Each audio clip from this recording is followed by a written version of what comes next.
দেখতে পাচ্ছেন মাছ ধরার প্রতিযোগিতা চলছে, কিন্তু দুঃখের বিষয়ে মাছ নাই।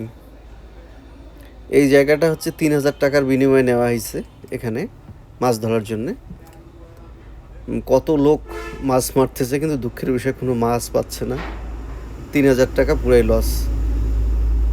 এটা ছোটোখাটো একটা বিল ছিল, সারা রাত পানি শুকানো হয়েছে শ্যালো মেশিন দিয়ে।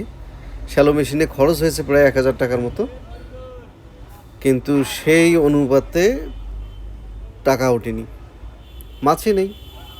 পানি ছিল একেবারে কানায় কানায় পানি ছিল, সেই পানিগুলো সবগুলো শুকানো হয়েছে। শুকানোর পর মাছ ধরতে গিয়ে দেখি যে ছোট ছোট সাপ পাওয়া যাচ্ছে, আর মানে এক পাতিল পর্যন্ত হচ্ছে টাকি মাছ পাওয়া গিয়েছে, সেও আবার ছোট ছোট।